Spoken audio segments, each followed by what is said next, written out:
Hey, it's your Uncle Brent. It's been 2 days since my last Pop-Tart. I'm struggling, but I'm looking forward to spending a little quality time with you. Next up in the news today, Ronell bails on Uncle Brent. More information next week. Also, in the weather, the first cold front blew into Texas. Now it's only 90 degrees in the shade. Finally, in sports, go Saints. Y'all guys sit back, get ready for an exciting interview hosted by me, your favorite unrelated uncle. We'll just have to make up something. I'm sure it's going to be fine. Maybe it'll just introduce yourself. I don't know. No. I don't like to talk about myself as much as possible. So let me hear what you got. You're on an interview talking about yourself. That's all we're going to do. I always try to switch it around. You know, I like that you've got the tequila thing in the background. Oh, yeah. That was my last single. So your tequila nights. Like that. So see how I switched it over? It's all about you. Okay, I'm ready. I'm ready. Known as the woman of the West, this artist weaves an introspective, rustic-themed version of Americana music wrapped in a feel of a Southern ghost town. Welcome, Blackbird recording artist Deb Morrison. Yay! Oh my gosh, that's lovely. Thank you. Well, I like it. You have a lot of write-ups on you, so I just kind of looked at all their stuff, and then I threw in some of my stuff. But these new set of songs I enjoyed going through. Not that I hadn't heard them before, but you know, when you say, hey, I want to talk about these songs, I have to like really sit down and think about what is going on here. It's a very, I pay attention a lot, I think, or more so. I'll do it anyway, but even more so when y'all guys or artists tell me, hey, these are the songs I want to cover. Appreciate you for offering up some more songs, and I actually listened to 4 of them. So let's get down to tax now. So it's close to the holidays. Yep. My first question is, are you slowing down your tour schedule to make room for the special things like turkey, stuffing, and deviled eggs? What are you doing to get ready for that? I've slowed everything down to a complete halt just for those reasons. Actually, truly. Yeah. I had our last gig in Nashville. We had our last show in Nashville. And then I thought after that, we had one more show when we got back. I like to slow things down for the holiday, mostly just for family and to take a break and to cook and do house stuff and just get back down to the nitty gritty of real life, you know, and you move it all the time and just family, you know. So I'm ready for the family, and I'm ready for the turkey and the deviled eggs and the holiday cocktails. I'm getting all primed for that. So yes. Most people have holiday cocktails in order to survive their family. This is true. I'm very good at making them. I do have a knack for that. I'm the person they come to, and I got it all ready. So when the family comes over, it's the first thing they get. Well, you've been in the field that helps you excel at that. Right. As have you. I think you're probably pretty good at it. I have a feeling. I'm pretty simple when it comes to that stuff. I get a Crown and Coke and I'm good to go. Just something standard, basic, easy to go. So you ready to jump into the first song? Sure. Let's do it. All right. Let's talk about Great Mother. I can tell you a little bit what I noticed in it, and then I'll just have a question for you. You ready? Ready. Nice mellow intro. I really enjoyed the intro. The harmonies came in a little bit after the intro. Kind of Fleetwood Mac harmonies sounding. Oh. Really nice. Was not expecting the flute solo. I love the guitar work of the guys I don't know if you have the same guitarist. It sounds like you use the same guitarist, but I couldn't tell for certain, but whoever does your guitar work, the people that you hire, they sound really good. They're tasty. They don't overplay. Or my question is this a Mother Nature worship kind of song? Oh, yes, it is. It is. And we had a lot of fires here, if you probably remember. And literally where I live is right up against the mountain range here. And there were times when the fires were so bad that we could literally see them and the ashes were coming down on our house. And course, these are the mountains out here that I hiking all the time. And plus, there was just a tremendous amount of loss. It's one thing we have out here are the wildfires, either by Mother Nature or not. So we had a lot of them. And so that was kind of my ode to Mother Nature, and the song about, there's a fire in the canyon and the ashes are coming down, and we were praying for rain, praying for water to save this little town. And so that's what it was really about. And a reminder that in the end, she's the one that wears the crown. She's the one. So you can do everything you can do, and in the end, she's the boss. So that's what that was about. It's pretty crazy how, if you think about it, there's just some things that are so much bigger than you. Right. And so I think I was listening to it, and it's not like you really disguised it or anything. You pretty much just came out and said what the song was about. And I even knew it was about the fires. My wife has a soccer mom friend, and they came from Washington State, and their property got burnt down in a fire too. And so they ended up moving to Texas. So I kind of get what you're talking about. I'm glad y'all guys were all right. This was a few years ago though, right?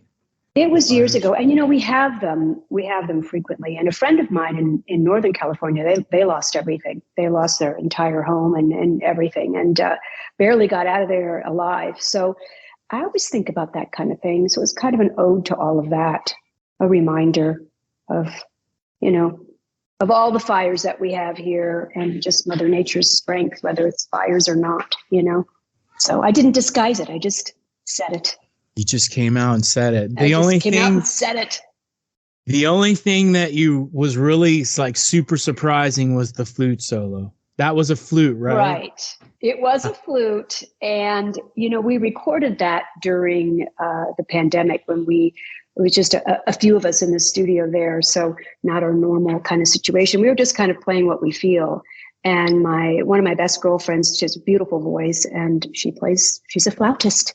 So she plays flute, and it just all came out really supernaturally. We were jamming on it, and it came together that way, and it seemed to fit kind of in that, a little bit of a Native American way, kind of flowed together. So that's why you heard the flute in there. That's probably the only song on that album that has flute in it, but that's why it took you by surprise, which is okay.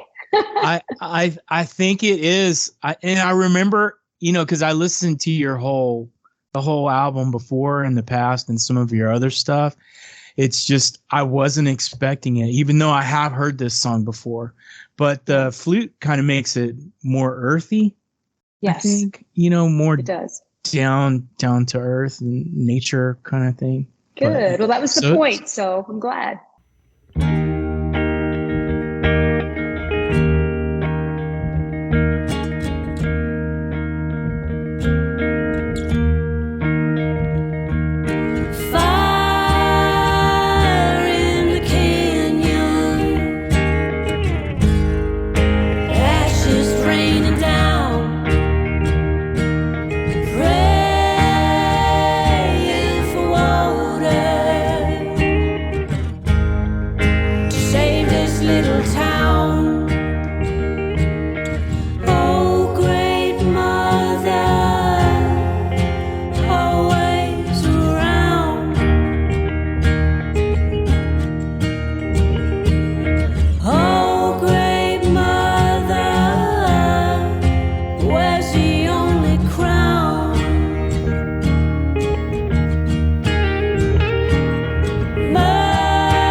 throughout all the songs I've listened to, especially on your last album, the tonal quality's a little bit different than your other albums. Like, I still haven't figured out what it is, because when I'd hear something that normally when I listen to artists, I either hear something that sounds like maybe one of their influences, or I'll hear something that will remind me of something else. So then I'll hop over real quick and check that out, and then go back to the artist and kind of go back and forth and kind of see what, was this the influence? Am I just talking crazy? Am I making up stuff?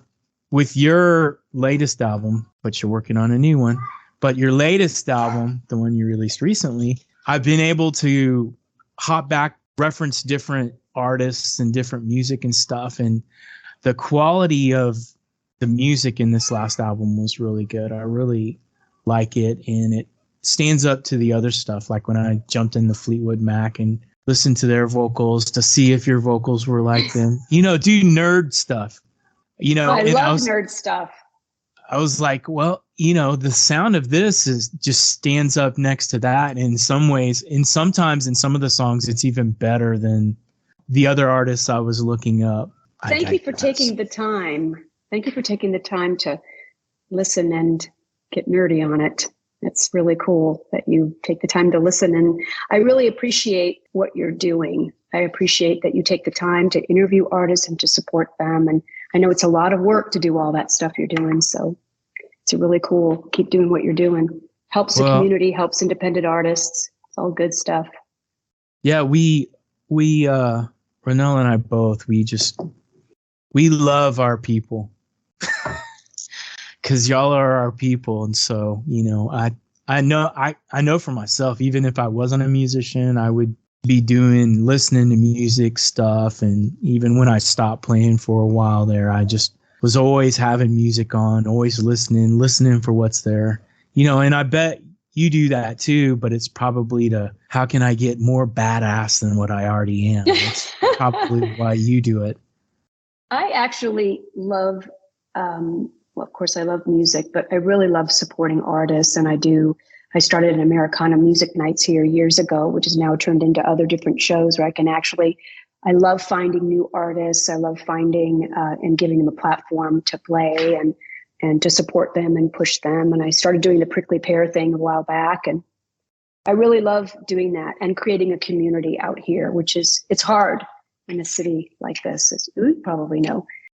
Years ago, I felt like there wasn't a big Americana community out here.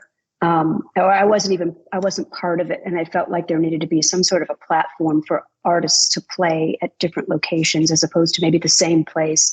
Felt like there were a lot of really great artists, but they were having trouble getting shows or playing somewhere where everyone came together in one place. So I started a thing called Prickly Pear Presents and then started putting on Americana Music Nights.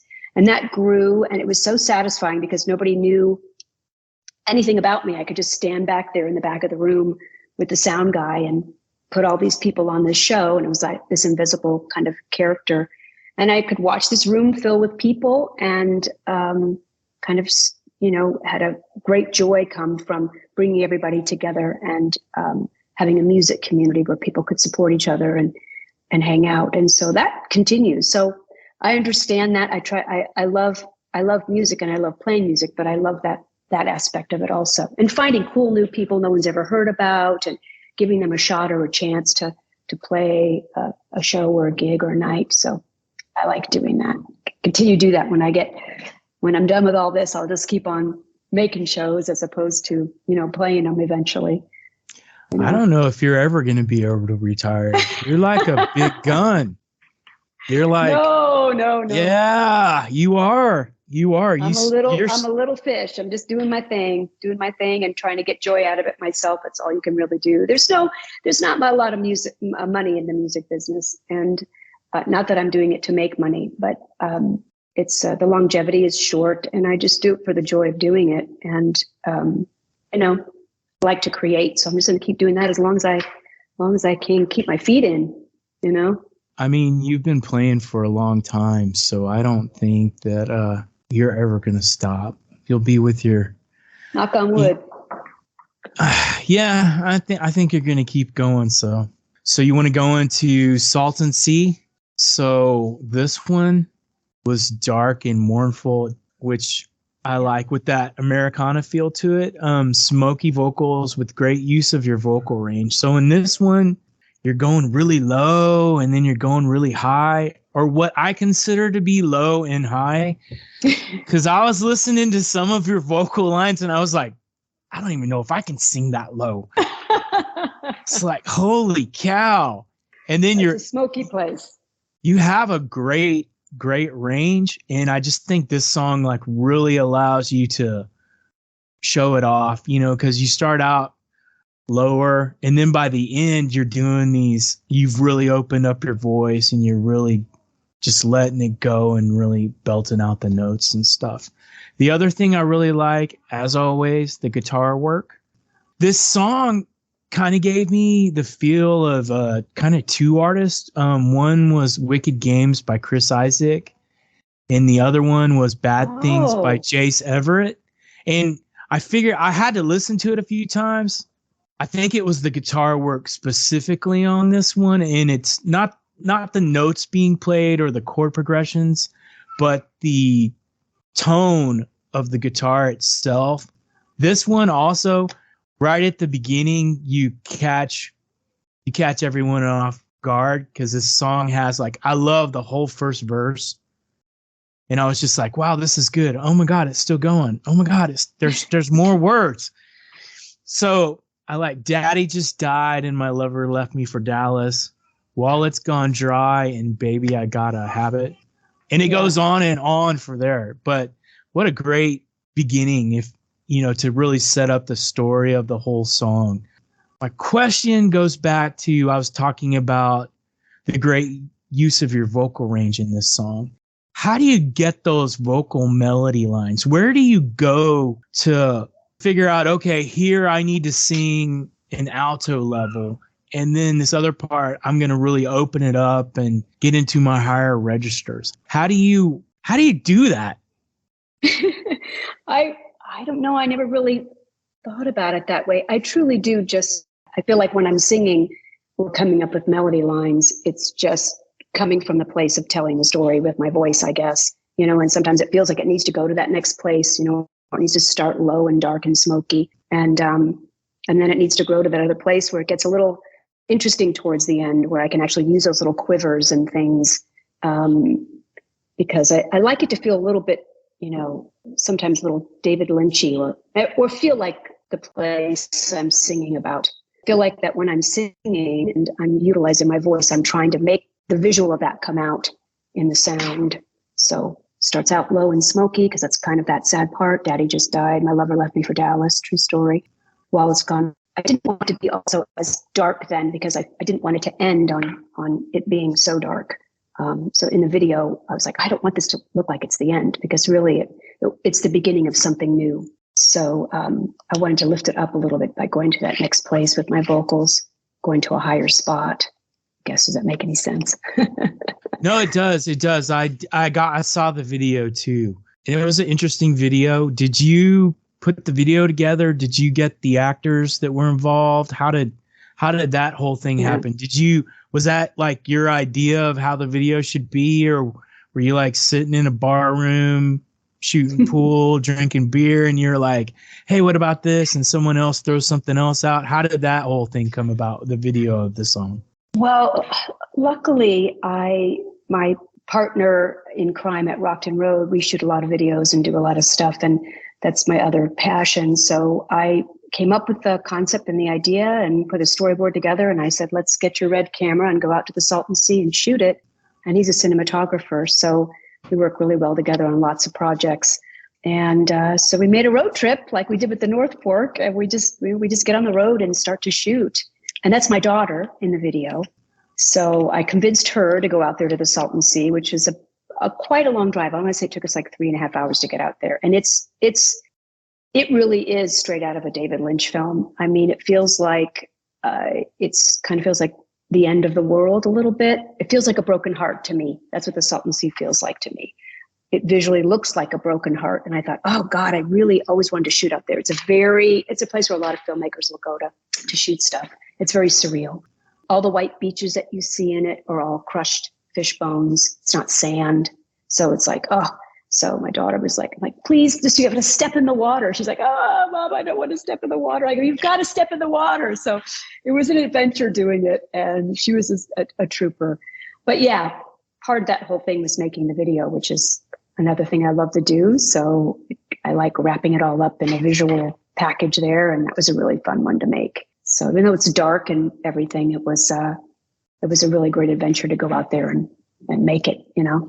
Yeah, so. It was filmed really good. I thought it fit the lyrics really well. So how much of the editing process do you participate in? Do you just say like, hey, dude, just send me something and then I'll review it? Or do you like say, hey, remember that part when the cliff and the hawk, you know, I want that right here where these lines. Right. Well, he is amazing. His name is Nick Capel, and he's an amazing cinematographer. And like I said, he's one of my closest friends. So most of the time when we're shooting, you know, I'll be saying, oh, get this or get that, or he'll have a great idea. We just work together collaboratively on that. But without me even saying to him, I think he knows what I'm thinking and he knows exactly what to shoot. And editing wise, he knows the idea of what I'm going for. And then I just let him have at it so he has the creative freedom of choosing. And then we go back and I say, oh, let's switch this up. Or why don't we do this? Or how about that? And we share ideas that way. But most of the time he's just spot on because he just knows exactly what I want. And he's just a very tasty, amazing editor. And he's a special effects guy. He just gets it right all the time. And I like him to have his creative freedom that way because he's great at it. So I let him do that. And then I get lucky because then I get to have this great thing, you know?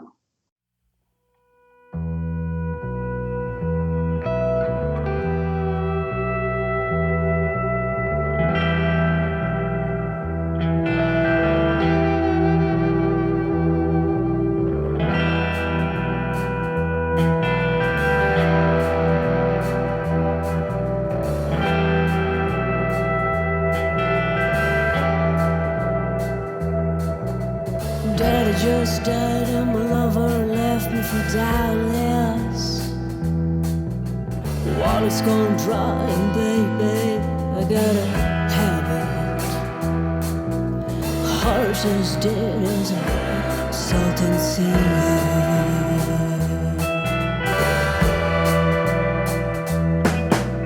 Packed my bags for nowhere and that's where I found you. Playing some bottom feeder down 235.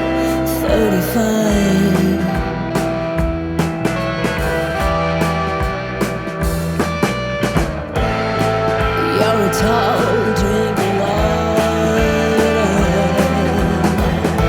I got a lot of eyes staring at me. Just one sip and I go down. I'm gonna drown myself in the salty sea.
drown myself in the Sultan sea.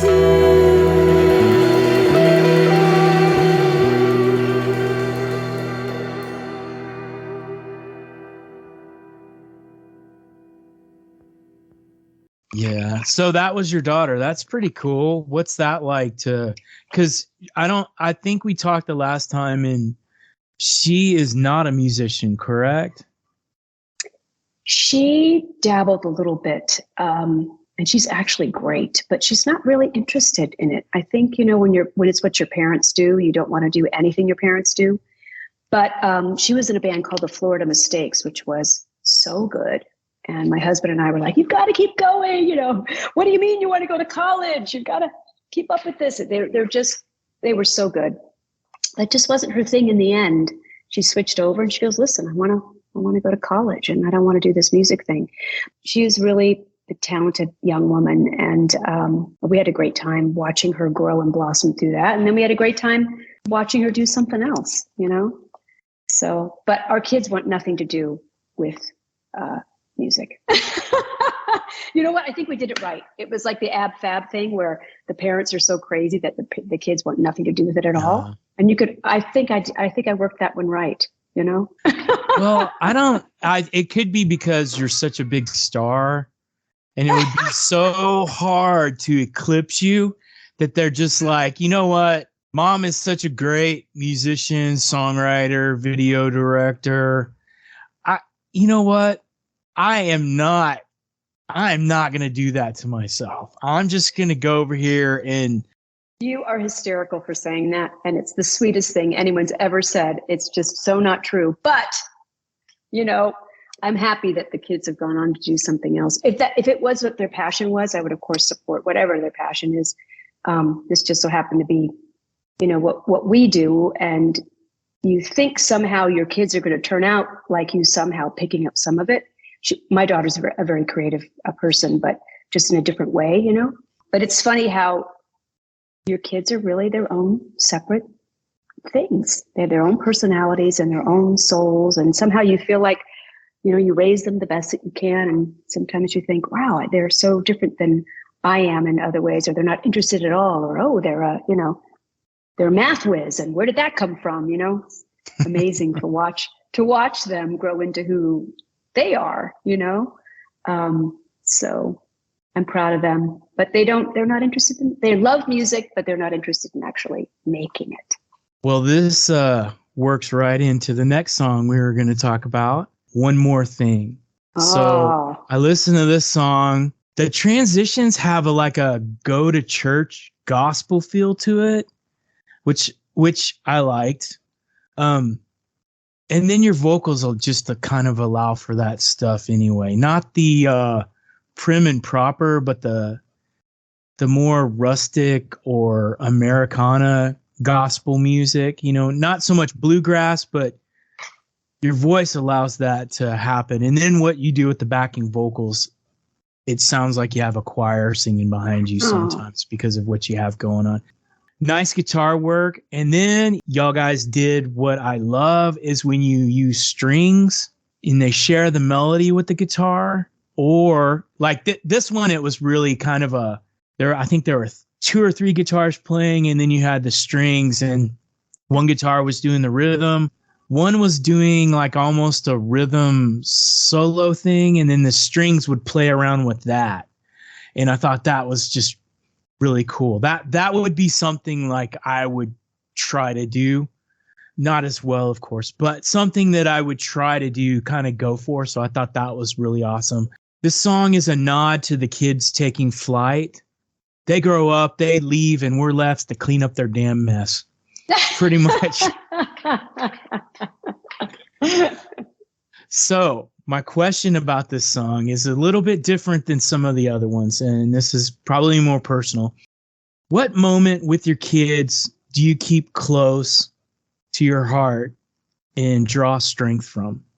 Oh, wow. That is such a good, very deep question. Well, there's so many. I guess, it's always difficult No one tells you this at the very beginning. You're not there yet. So, you will be. And then you'll call me and you'll say, Debbie, it's time. They're flying the coop. Nobody really prepares you because you don't really think about it. You're so busy raising your kids and the craziness of it all. The rushing to school and taking them to the sports and, the homework, and you got to get a tutor and, all these things, right? That when they actually are getting ready to leave to go to school or leave the home, you suddenly kind of freak out a little bit. You have this deep sadness of them actually leaving. You picture their room empty, then you take them shopping and you're going through the store and they're picking out things and you're trying to, hold it all in because you're choking up that you're actually buying them sheets for their college bed. And you can remember that it wasn't that long ago that you were doing the same thing, and I wasn't expecting that. And until I talked to other friends of mine who, of course, have gone through the same thing, I just wasn't expecting that crushing, and they weren't even she wasn't even going that far away, and I was like, oh my God. And it really is like a crazy morning. And then all of a sudden you're left to think, oh my God, did I tell them everything? Did I teach them everything? And you're always asking yourself that. Did I say everything I needed to say? Do they know everything to go out into the world to keep themselves safe or whatever? Oh gosh, I digress because I have to go back to your question, which was, what gives you strength when they leave, or what gives you strength in general?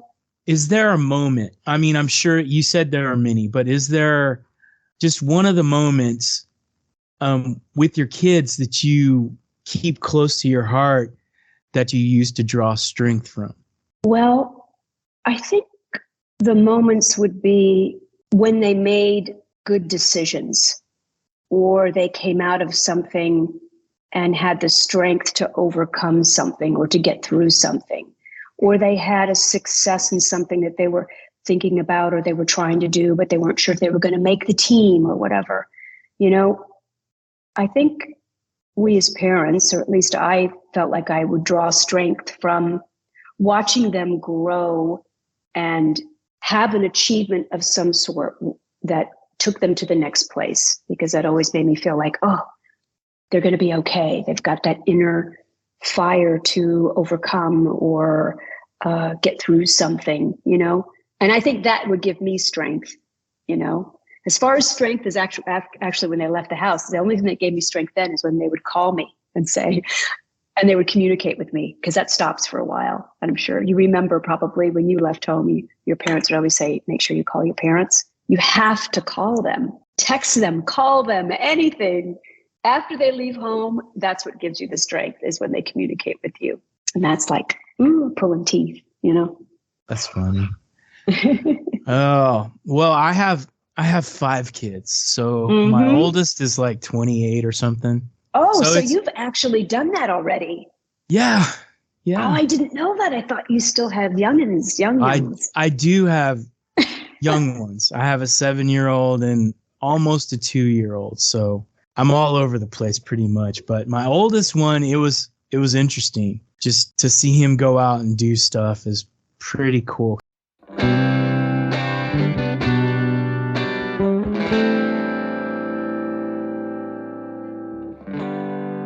Well, it seems like yesterday, the patter of your feet and singing that song every night when you couldn't fall asleep.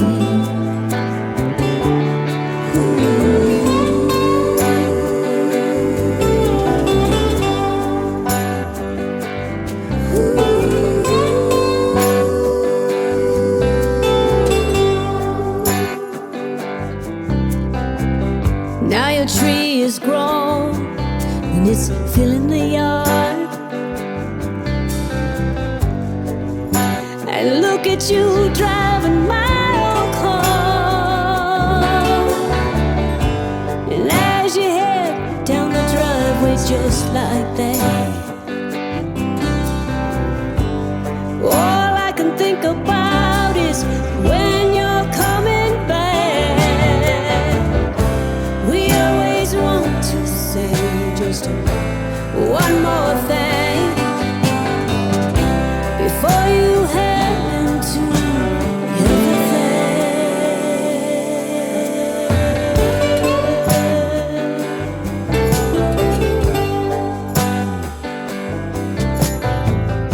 Well, who's that man standing there? All the little things are big things now. Oh, the hand moves away too fast. The mind are much older now. We always want to say just one more thing before you head into everything. We always want to say just one more thing before you head into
say just one more thing. We always want to say just one more. We always want to say just one more thing. We always want to say one more thing. Yeah, you're at a cool part though, because the kids are gone now. You can like really, maybe you didn't let it slow you down, but I'm pretty sure when they were in school, you couldn't be touring and stuff, But now you can just like midweek, I'm gonna go play, Oh yeah, no, full on. I mean, the second that we were able to bring all that back, we did, and it felt good because I wouldn't have missed not doing it for a while to miss them. That was I wanted to put everything I had into them, and I would never change that. So, and now that they're blown the coop, now I'm like, oh God, it's a good thing that I've got this other thing to latch onto, and you've got to go find yourself again. Really, you've got to kind of come back to who you were before you had kids. So it's that ever evolving journey, Yeah. So. Yeah. Do you ever get back to that person before them? I think so. Although Really? It's different. It's different now, because we're different. We've grown and matured and changed, and we've lived a different life. So we think of things differently. Where, Right. You write about different things. Things mean a little more than they did before, You're not writing about those things you wrote about when you were in high school, And or maybe we do sometimes, but Sometimes, yeah. But it's a good day. All the other days our back hurts. We have a headache. We can't bend over to pick up the dirty pair of underwear on the floor because our back is thrown out. There's all that stuff. Then there's that stuff, which you got to fight that, man. You just got to keep fighting that.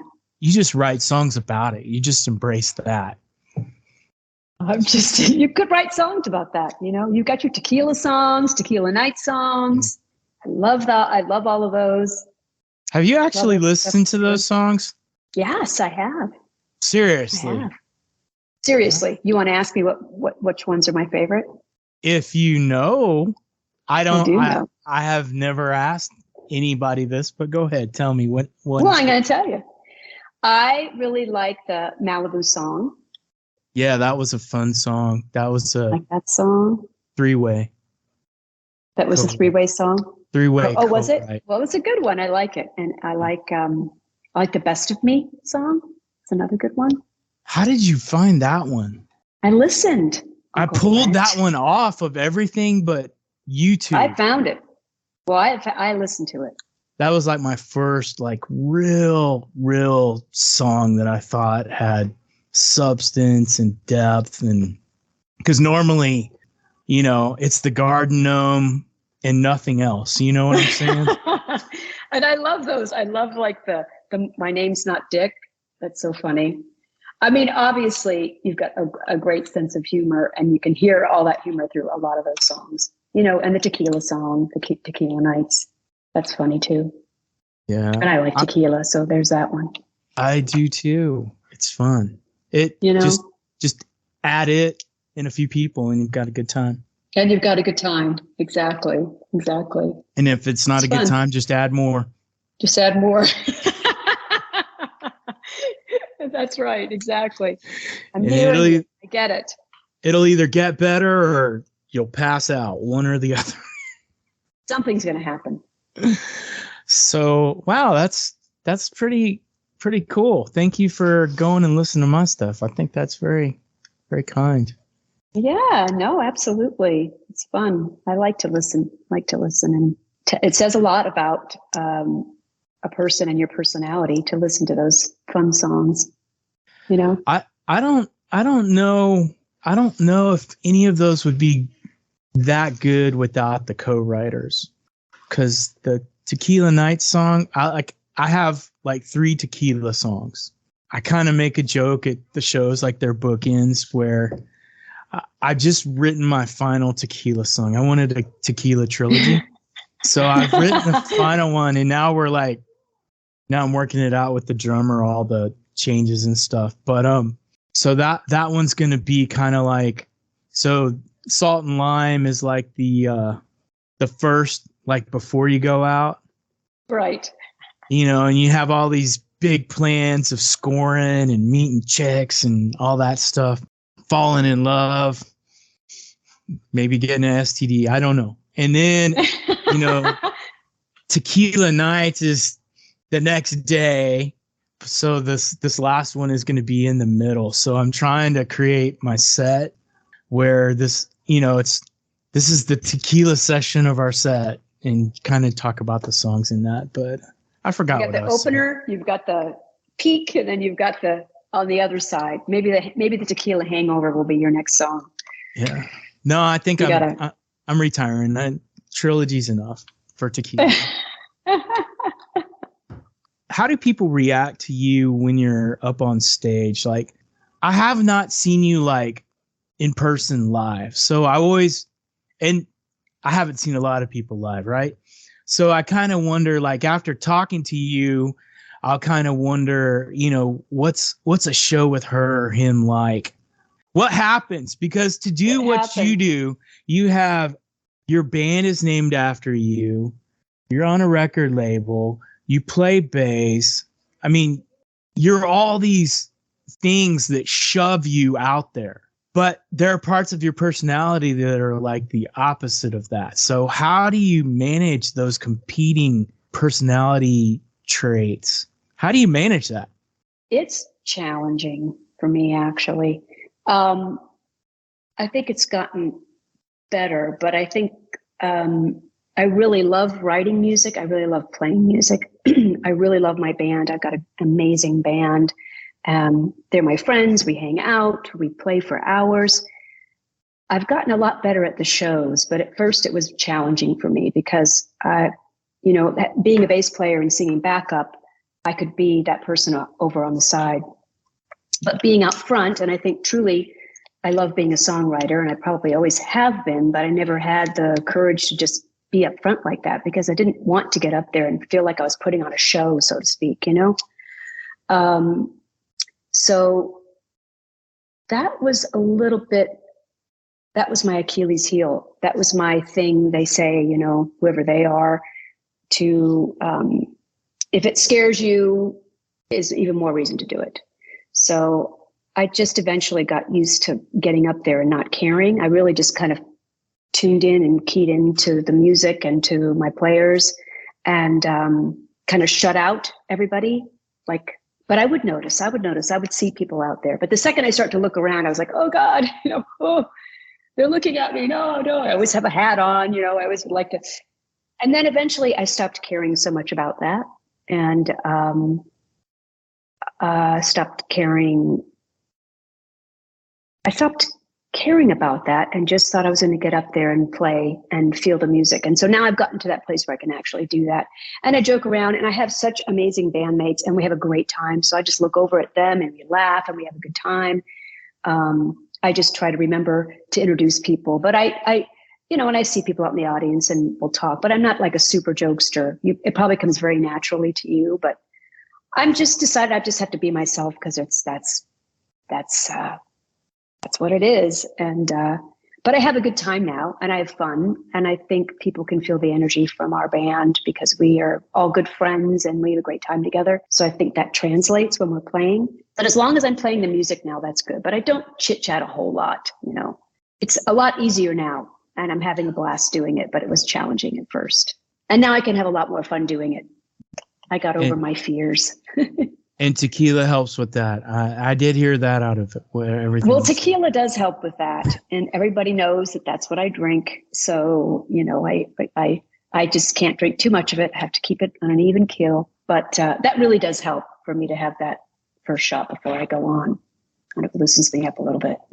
So. No, there you go. You know my secret. I understand. So let's get into Jaded. You mentioned Is that song live? Yes, we did. We were in the studio. We recorded it live. We just we filmed it and recorded it. So we made a video and recorded it at the same time, and then we put it out just like that. And then I put it on the album.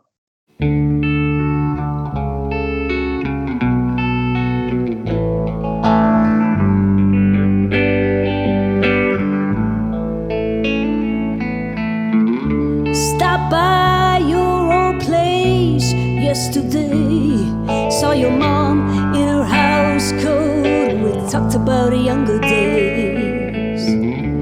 Blacklight posters and macrame coasters, we used to laugh about it all before you were jaded. Before you were jaded.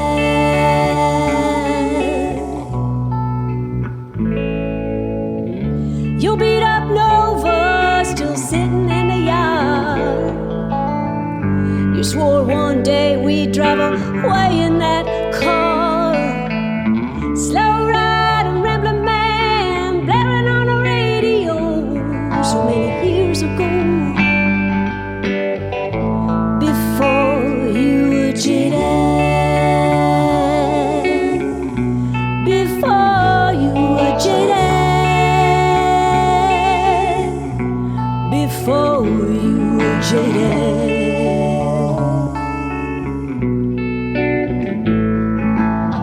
Come back to where you started. Big chains and empty pockets. Long before the big man took you down.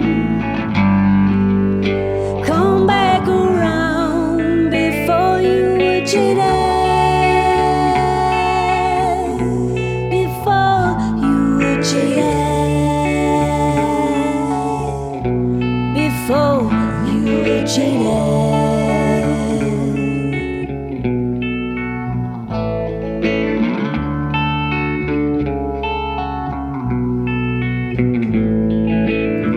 Come back to where you started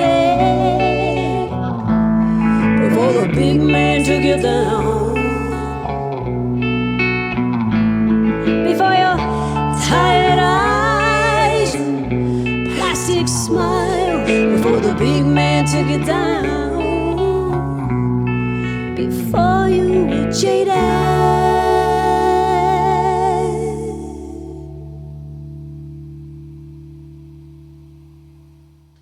So are you done for the rest of the year? So you're not going to be seen anywhere but at home?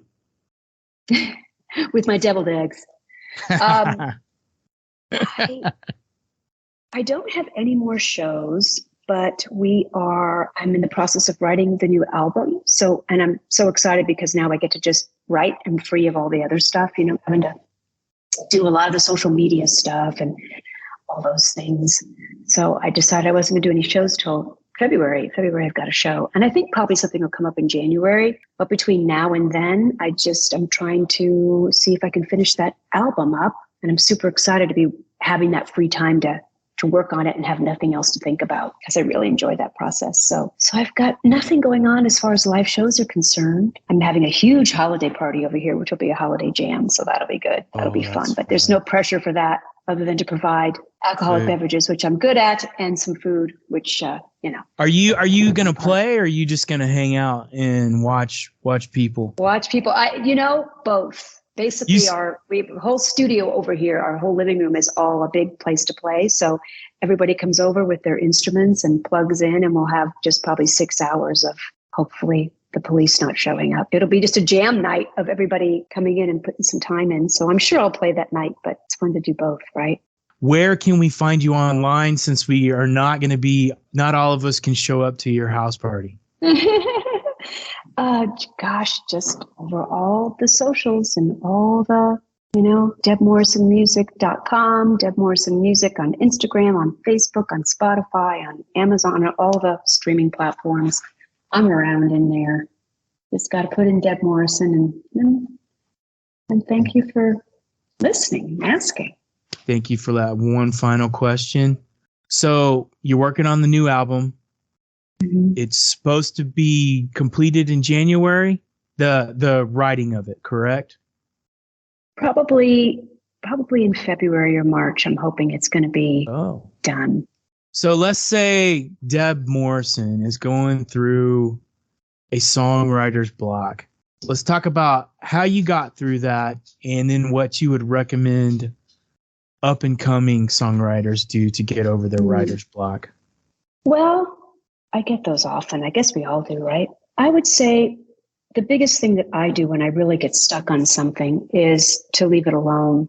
I think as of late, I'm trying to get myself into the habit of sitting down and writing and having a writing session. It really helps me actually to have somebody come over. Like my guitar player now comes over and we'll do a writing session. I'm like, oh, good, because now I can concentrate and hear something a little bit different that inspires me. Sometimes if you're writing alone all the time, it gets hard and you can get stuck in a rut. But I will just walk away from it and start something different.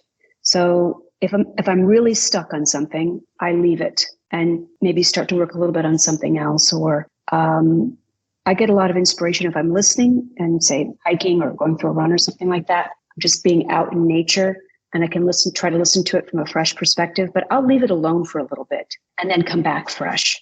I found that to be really helpful.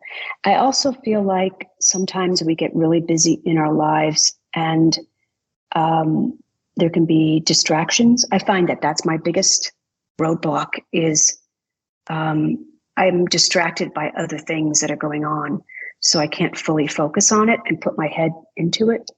So I sometimes will wait a little while until everything else has died down, and then I come back fresh. And then a lot of times that will get me out of it. So yeah, I see the biggest thing for me when I'm really in a rut is to put it away. I have songs that I just got stuck on, and I'll just put it away for a couple of months sometimes and just start on something else that's inspiring me. Then I come back to it and I'm like, there it is, and sometimes things just aren't working. I feel like you can get stuck on a storyline or in a song or in the arrangement, and something isn't right and it isn't working, but you can't quite get yourself out of it. When that happens to me, I definitely put it aside, work on something else, come back, to it when I'm in a clearer state of mind and listen to it fresh. Just put my headphones on and I will listen to it when there's absolutely nothing else going on. Driving is one really great place I get inspired. And of course, being out in nature and on the trail, all I'm doing is focusing on just that one thing. There's nothing else I can be doing but like moving my feet, you know? And a lot of times I find that helps me get out of it. I also think it really helps to continue the writing process. So even if you've moved on to something else because you've gotten into a rut, I find that continuing the habit of actually working is really great practice because it can spark something else, you know, move on to something else. You can start something else. I think that can get tricky when you feel like you have a lot of unfinished pieces. You know, you can have this notebook of tons of stuff or recordings of a million things. And you're like, oh, I just have to finish that. So then what I do is I make a list of these are the 5 tunes I'm going to finish. And then I start and I just try to keep all the other stuff, all the other noise over here and just go down that list one by one. If that makes any crazy sense. That's my process, as crazy as it may sound.